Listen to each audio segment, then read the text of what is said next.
Bosolo na maloba, bosolo na maloba. Ravi de vous voir encore, le fidèle téléspectateur de l'émission Bosolo na maloba. Je suis animé encore d'une grande joie pour vous présenter cette émission.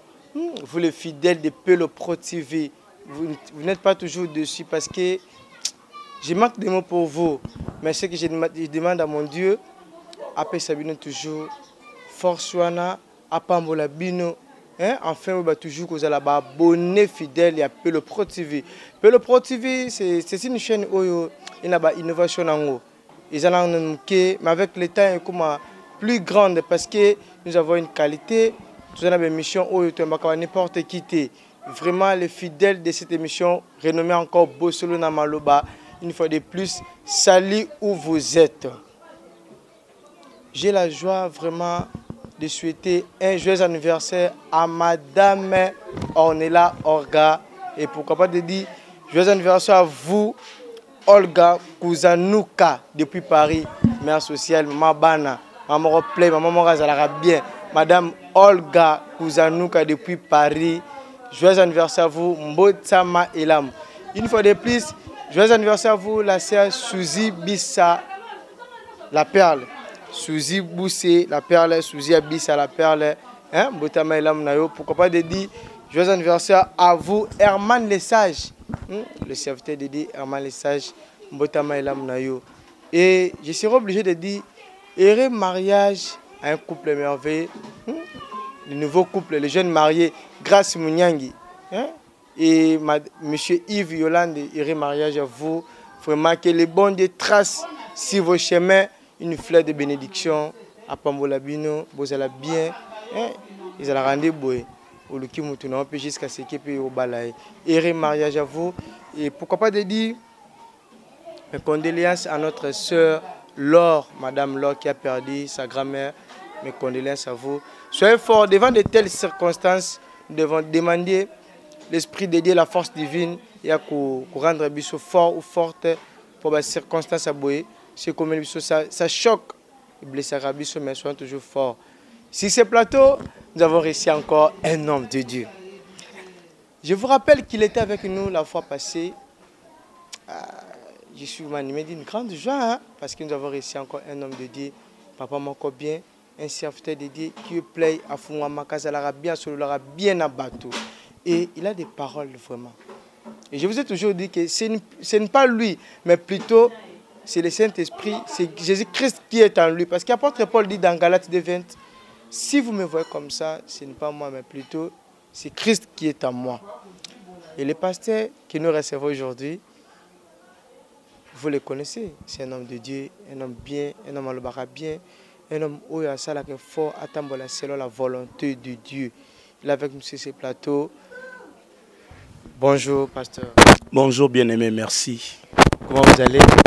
Bien, Nangolu Yanzambe, Ndengomo Nangara. Ça fait un peu longtemps, Ça fait longtemps, mais Nangolu Yanzambe, on est toujours ensemble. Je vous rappelle qu'il s'appelle le pasteur Jacques Vélo. Le pasteur Jacques Vélo. Un homme de Dieu. Tu as mis tout est soubilé, à Molimo, le pasteur Jacques Vélo. Pasteur, tout à cause de la séminaire. Ibandaki, ici là qui. Quel a été votre mot-clé dans le séminaire? En tout cas, dans ce séminaire, j'ai béni tout d'abord l'Éternel. C'était pas facile. Il y a qu'à rassembler tout un peuple de Dieu et si Kamoko pour nakolanda message oyo nzambe a salaki biso ngolu pe apesaki biso côté à bateau retournons à l'Éternel. J'espère que cela n'était pas facile, mais par la grâce de Dieu, tout soit qui tend, il y a qu'à développer thème. En tout cas, dans l'oba mingité. Pour nanga tango lobi retournons à l'Éternel et ça maté ya moko ya réflexion wezo mema muntu asa la rétrospective ya vie na ye et si kanina uti na nzambe pe akomi na ye et si kanini c'est-à-dire atali vie na ye soki ne bande na bande ko sala malamu et que bisika na komi na sala malamu te directement rétroviseur et je permettrai yo ozonga. C'est-à-dire le faible commencement tango banaka baneko tambola bien nzambe Bande côté ya bien nzambe musala nzambe. Obande koloba vérité na munoko na yo. Mwana nzambe bande kotindi ko église te. Yango toloba ki tout le monde doit retourner à l'Éternel. Ça dit mbeba moro songolo okwei samaki ozoko kesu kozonga te directement un enfant de Dieu doit se relever pour na kozonga rapidement pendant parce que le temps n'est plus. Tant ezali susute. À bientôt Christ revienne. Et osenga tout le monde azonga na esika o azalaki na nzambe.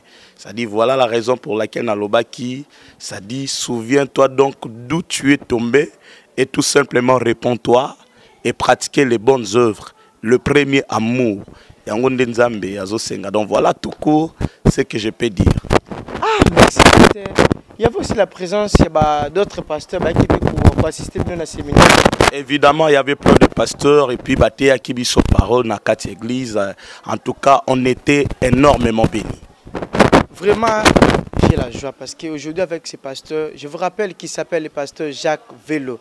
Avec lui, aujourd'hui, la priorité, encore ta priorité en tant qu'un enfant de Dieu. Quelle est ta priorité? Pasteur, pourquoi vous avez choisi ce thème? Oui, Nzamba Zoualokumu, parce que Bible Zoloba, vous me verrez manifester ma gloire qu'en travers de mes serviteurs. Et Nzamba Zosalabi Songolu, Tangu Nzamba Pesio Fardu Akokambalibo Tanzambe, faut tout le temps matoi na yo, et au Kakanzambe, aux Amosala Nzambe. Toi, Basala Nzambe Pambate, Nzambe Mutasalibi Songolu, Tosalelaye, et thème qui inspiré par Dieu. Pourquoi inspiré par Nzambe?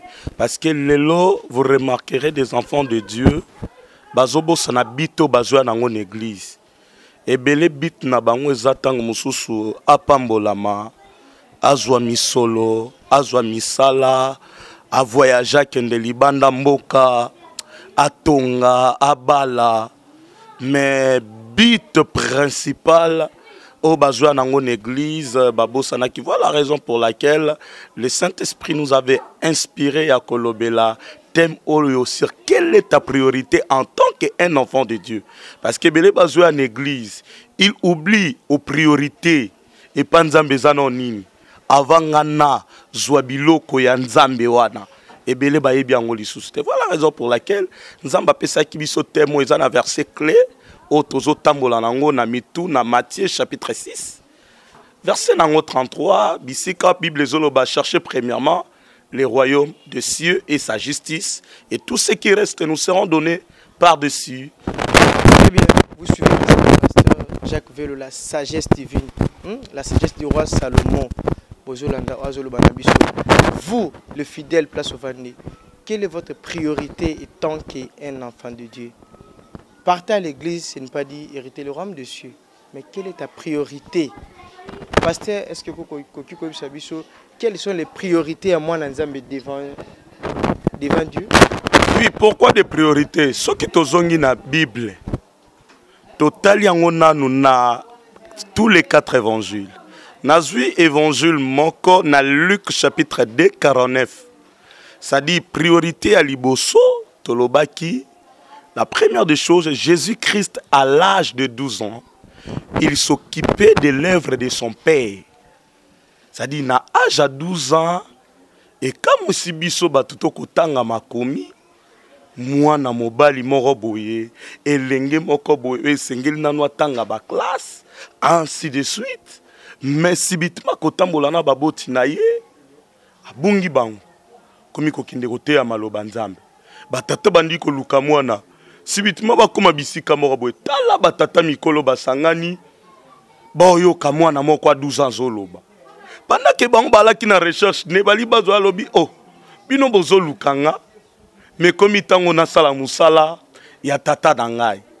C'est-à-dire au préalable nous avons compris que non moi na oyo alingini no makambo mokilita s'intéresser nanu na musala ya tata nae. Donc eloko to nango posa na peuple de Dieu, non pas seulement peuple de Dieu, toutes personnes qui sont dans ce monde, ayeba que nos préoccupations liboso, en tant que moi Nzambe, ou Nzamba Keli, il faut nous satisfaire mon thème Nzambe na ko salela ye. Parce que tu peux avoir un père biologique, mais il y a un tata biologique wana. C'est-à-dire un tata moko en cachette. Oya yebaka kombo ozo memalelo tel que Jacques. Ce qui n'a pas Jacques lelo zate po na tata na nga pesa kingango. C'est-à-dire zana mutu moko yebaki nga pa yebaki un jour je porterai le nom du Jacques. C'est-à-dire ce Dieu. C'est-à-dire faut tout d'abord to banano ko salela ye. Mais batu babo sani. Priorité, ezani priorité liboso, eza mutuno a s'occuper na musala ya nzambe. Et c'est alors à la suite oko s'occuper na marambu na yo. Très bien. Pasteur, oui, au lobby que non, priorité liboso ezali nzambe. Et pour cela, bah ça il peut-être 10 ans qu'il a l'église mais lobby jusqu'il a trouvé dans une solution te avi na ngai. Hein, okoyebi sa mutu wana netini. Merci. Nakoloba boye. Il y a un problème. Au moins aussi longtemps mutokoya kana bit l'église. Il y a qu'on se satisfaire. A otikala komona kembo nzambe te. Parce que il y a joana un intérêt na ye moko. Tant on a intérêt na yo moko, nzambe mokeli. Azo mon intérêt na ekati na yo te.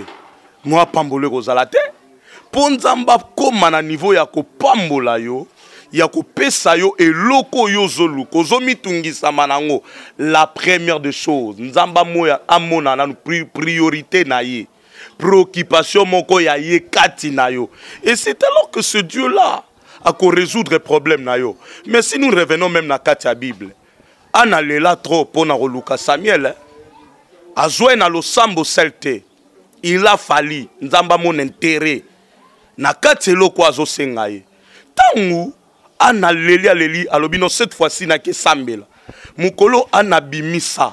Si tu me donnes un enfant mâle, je le consacrerai pour toi. C'est-à-dire, nzamba tali bobi c'est-à-dire na marambo intérêt na ngezali. Et c'est alors où melate mukolo anande an akitana réponse. Pe azwaka Samuel mukolo wana. C'est-à-dire la première des choses na vie ya mutu. Tant que vous en église, à tous vous en mbongo, mbongo. Pour le long de décider pambola, au sein de l'autre. Parce qu'il y a avantage en Zambie à la mbongo. Mais ce qui, tu n'as mutu na yo zo senga Zambie.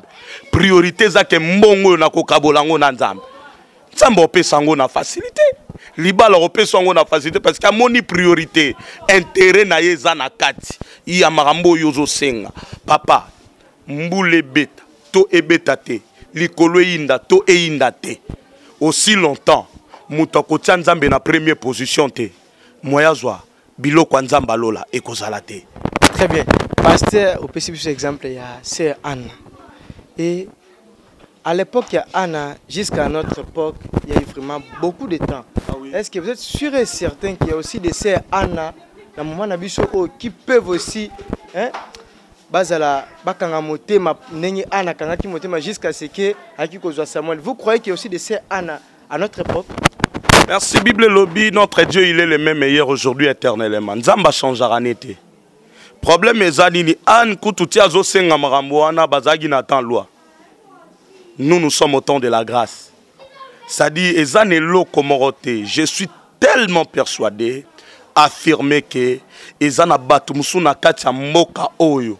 Ça dit, pour Nzambe, il préfère abandonner tout. Tel que Babiso Oyo. Je n'ai aucun autre travail. Si ce n'est que l'œuvre de Dieu. L'œuvre de mon Père. Nazala musala muzuzu te onga nazala kana sena moy. Kana musalo yo, Dieu me bénit. Kana musalo, je suis à l'aise. Na komi na ngwebele te na otambo na mitukate. Mais je suis fier de ce que je suis. Pour Nzambe. Par rapport à makambo azo salelanga bazali problème ezanini ça dit batu balongolara ba posa mokili trop soki mutu alongoli posa mokili azana place wa kotia nzambe et si kwa kotia nzambe wana nyoso na mokili azoluka nzambe okinelango na facilité. Très bien, comprenez que c'est la sagesse divine du pasteur Jacques Velo, un homme de Dieu. Pasteur, bah souffler sur question moke outi depuis ngaba chez MK avec Kapongo, bah sangana kina délicie primus bah plutôt poser question. Est-ce que un homme de Dieu à cause ça musala mususte en dehors musala qui ya Nzambe. Merci pour la question. Na kati ya makambo Nzambe tobengaka eza na deux temps. Il y a un temps partiel et temps plein. Temps plein, c'est-à-dire eza na musala Nzambo oui, au sale le côté. Eza na musala Nzambo azana droit de travailler na bureau, pourquoi pas? Azana droit à kepe musala en entreprise, à outil commerce, à epe na musala Nzambe bazali. Totanga Bible et comme qui n'attend encore pour apôtre Paul alia, il a fallu sala bakitunga, ba corbeille. C'est-à-dire eza na tamoko musala Nzambe, il faut travailler. Tel que moi, je peux dire, Dieu m'a appelé en temps plein. Mais ce qui kosala quelque chose et qui reproduit mon pour na loku Nzambe, je le ferai, pourquoi pas. Mais pour l'instant, je suis en temps plein, je serve Dieu tout court. Ils ont un bateau, bengi bango à temps plein, ils ont un bateau à temps partiel. Il y a aussi des serviteurs de Dieu comme ça, ils travaillent quelque part. Après quoi? Bon, il y a un terme à Nzambe et péquicité, qu'un homme au Nzamba sala quelque part. Très bien. Pasteur, si arrivé aujourd'hui, mon kabano kambaka, à bengi non, pasteur, n'a joué le musala mon ministère moi quelconque. Pour ça, avec la sagesse que vous avez, pour qu'il nous travaille, quelle serait votre réponse dans mon Nzambe wana? Merci. Na otanga Bible, na tanga rapé Bible. Très bien. Eza na papa moro na Bible. Nzambe a privé qui a zala na ville, mais plutôt afandara na village. Au nom de Jean-Baptiste. Ya bandola taraba poswa nyama. Mukolo moko te Nzamba permettra qu'il y a bima na ville. Mais le jour où a osaki ko bima na ville, a bebisaki loto monaï. Et ça na ba loto mo mususu tel que moi. Na refant dans l'entreprise, te na bureau, na sala. Dieu m'a appelé depuis mon enfance. Jusqu'aujourd'hui, je le serve tout court au grand complet en temps plein. Ça dit, banabo salanabino tel que des serviteurs de Dieu dans la bangon église, je leur permets, basalaba landangate, pongana le rôle à Jean-Baptiste, nazao batienga na katia zamba, naganga raka na bele la rabat. Jean-Baptiste est un monaki, et l'autre ezobo mabiso papa tika na ebisayo, trop de complexes. Namoni musa nzamba otambo na mutuka ngape na obite fo na tambola nango. Te wana zola taba vesta bien ngape na obifo na zala nango. Nzoka yaza na lolengo babengeli. Ngape na zana lolengo babengelinga. Parce que tokokoza na bapel, appel nyonso ezaka ndenge morote. Ça dit moi mon appel, Dieu m'a appelé en temps plein. Ça dit nazana tante na kende luka na musala moko songolo na toke porte na tika ba demande d'emploi. Ezane sika moko na kota donc sika wana mwena bimalisusu ezate. Donc na tika liboye non salela Nzambe. Nzamba zo pambolanga kolia wi nzamba zo sunga ya mitema malambo a touché bango pona lia pona mela ainsi de suite. Donc dans la vie et surtout ce qui concerne le ministère, faut faire de part de choses. O nzamba ebisio sala sala. O nzamba ebisio ko salate ko salate sinon te robe bisaloto mo inutilement. Pasteur, okoy kolobani na ba pasteur baninga no ba sala nzambe baza pasteur homme politique. Pasteur, homme politique. Pourquoi c'est bon merci. Ndekonanga na ebisarayo. Sonne na TV. Na lingara plus que lobela marambo etalinga na nzamba za ko inspirenga. J'aimerais dire ceci. Ça dit na biso basala nzambe. Eza na ba table mususu. O musala nzamba ko fanda te. Totanga Bible. Daniel roi a provoqué bango, a invité bango na palais, na mesa, po balia, ebele ba wele la ki viande, ebele ba wele la ki vino. Mais Daniel a préféré ki kolia ndunda. Na kati ya ndunda légume wana, o satir miskle ne makasi, o kondate me bato ba préféré ki kolanda ba viande, komela ba vino, o tali bango boe différence ezagi makasi na Daniel. Ce qui veut dire que non, Moussa Nzambe, o yoka vraiment mongongo n'appelle o nzamba bengi yo okoki osangisa makambo nzambe na politique te parce que yango ezoboma ces derniers temps et surtout des grands hommes. Donc nzamba bengi biso na musala o nzamba lobi, j'insiste, soki nzamba lobi no oser soki nzamba oser ayibiso ko oser to oseleni okende osala nini po musala wana ti ozokende kosala ngo est-ce que tunaka demande ya nzambe okende kokota kuna na matambe okende kotia matambe no kuna papa il y a des lieux tobengaka des lieux sacrés omoni tota musala nzambe en lui tout est sacré eza na bisiko tokotia matambe eza na bisiko tokotia matambe te ça dit on a koloba mwa muke yango wana les hommes de Dieu bolanda o muninga na mino pasteur Jacques Velo za koloba ce n'est pas dire un homme de Dieu en politique non s'il vous plaît bosunga biso parce que na kati ya politique okozala obligé à la partie na yo et quand tu es obligé à la partie na yo et c'est à l'autre partie au contredire bango au pousser ba mauvais arguments vers bango mais bozo bosana ko za pasteur place aux état un homme de Dieu sois conscient sur le bac non je suis appelé à servir Dieu et si aujourd'hui le na kota na monde politique car on est pasteur à lobby il faut aussi encore une demande yanzambe pasteur nous jetons vers la fin avant de passer au micro mais qui un peu kolobana ba oyo bazolanda par rapport à thème na biso to comme na maman ya mukuse kaka za juste te poser 3 questions et au répondre na biso kaka na vrai ou faux pasteur si aujourd'hui une organisation quelconque va proposer au cité juste 3 vrais hommes de Dieu va représenter mboka na biso hier est-ce que kotengela biso ta misato ba kombo ba tu misato merci. Le premier nom, je dirais le nom de mon père spirituel ou mon père dans la foi, le prophète Michel Likofata. Deuxièmement, l'apôtre Tambuluko qui Ignos. Et troisièmement, moi seul. Très bien, très bien. Pasteur, vraiment merci. Question, monsieur. Si aujourd'hui arrivé, mon Kwabano Kambaka, avec Bisao, papa, non, j'ai trouvé un homme ou une femme, mais je préfère que le pasteur Mozimbi a béni le Pambonanga. Votre réaction étant responsable, étant père spirituel et moi, au Kundima, pasteur Mozimbi a béni le Balawana, to au Koboya. Non, on a vraiment question, on a en tout cas vie, la télé, monde mobimba, ezolandanga, naebisako toujours et je le répéterai toujours. Aussi longtemps dans Okoba que ça l'émission nayo. J'aime pas vraiment parler à ce qui concerne des hommes de Dieu à la télé. Je peux accepter oui, je peux accepter non. Ceux qui n'acceptent non, et quoi attirer attention à Batebele. Ceux qui n'acceptent oui, et quoi attirer pas attention à Batebele. Alors tant mieux.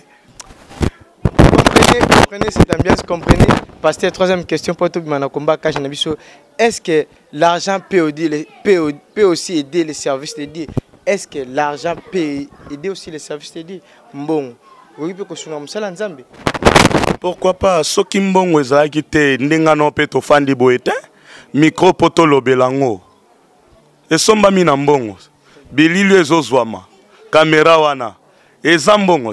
Ça dit mbongo eza malamu pe jako jouer rôle moko très important l'évangélisation. Donc évangélisation à l'élo, sambongo évangélisation moins ça les mesate. Voilà où je peux dire. Très bien. Toujours Manabomba Kaj, pasteur, vous qui suivez cette émission Bosolo na Maloba, abonnez-vous massivement sur notre chaîne YouTube Pelo Pro TV. Vous ne serez pas dessus, hein? Et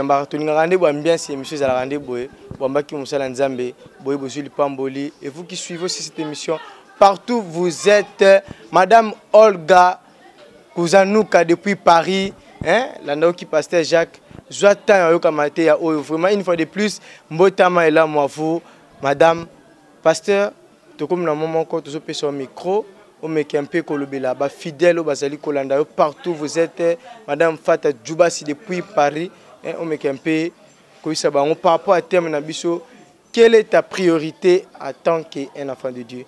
T'as la caméra. Zambe apambola papa maman elenge mwasi mobali yo zolandanga na kwa nyonso ya monde ezala na Amérique ezala na Europe ezala na Asie na Afrique na Océanie bisika nyonso ezwami bino na pamboli nzambe po na circonstance malamu oyo thème autotiko partageant en église sur quelle est ta priorité en tant qu'un enfant de Dieu.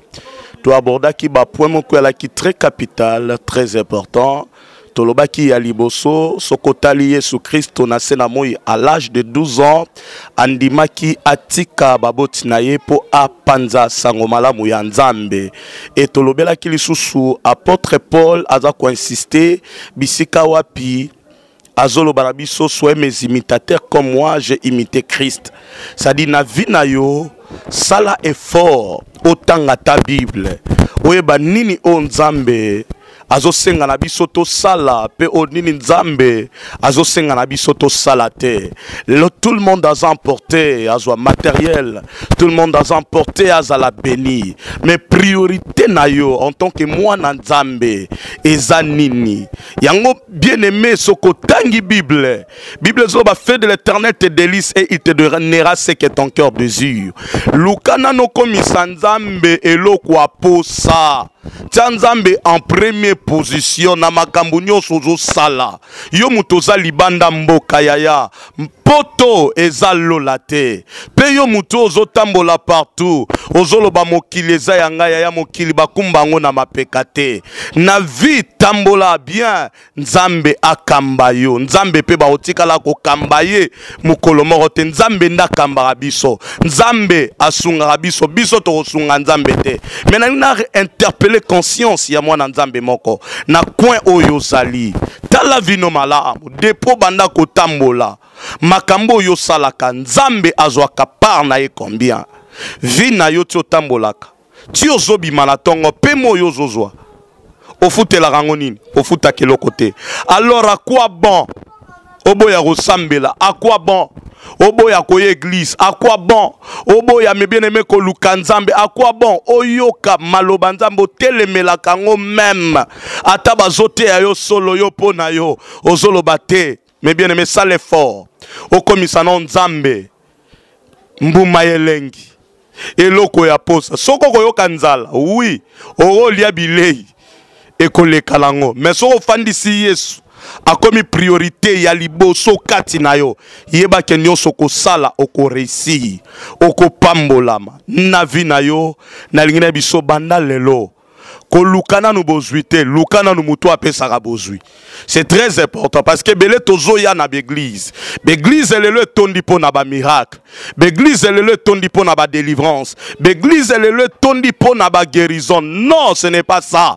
Bible lobi na biso cherchez premièrement le royaume de cieux et sa justice et tout ce qui reste nous seront donnés par-dessus. Ozali banda mboka ya sale foro yambaye sous lokola mokonzi. Pe mobi kisi tant ezali susute. Ezatan masanote, ezatan ya silogante. Ezatan au peuple de Dieu et senge na yo oyeba vérité. À bientôt Christ revienne. À bientôt Yesu azozonga. Et sika na yo ekozala wapi. Yango me bien aimé. Nabozui na yo ozozwa. Salefo nabozui na yo. Yaya par ya Nzambe zala. Salefo ne tamboli na yo zo tambola par ya Nzambe zala. Na lingika na paraphraser po na koloba na yo.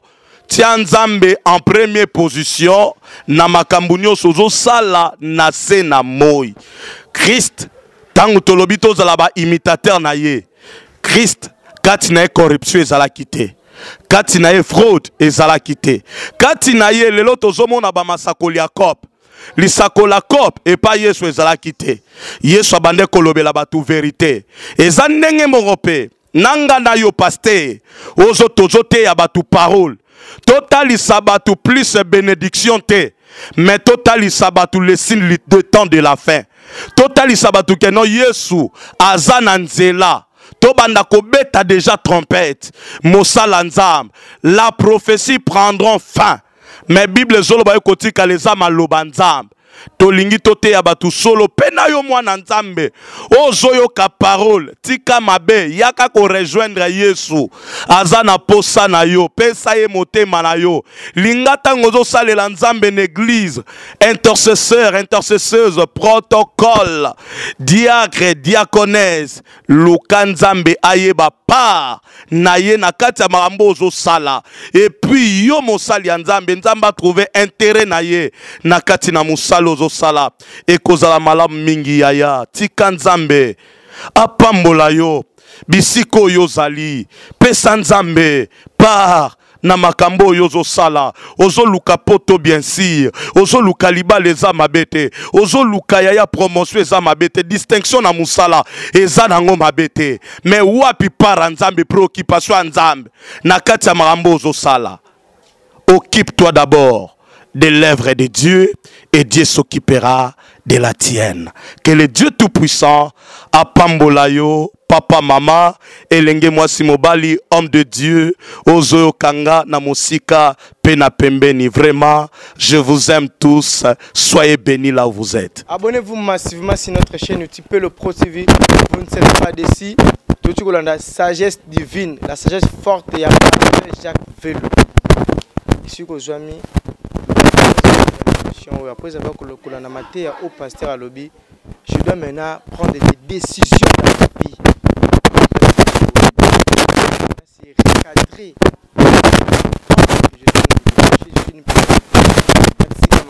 Le pasteur a dit le plus important pour un enfant de Dieu est de mettre Jésus-Christ à la première position.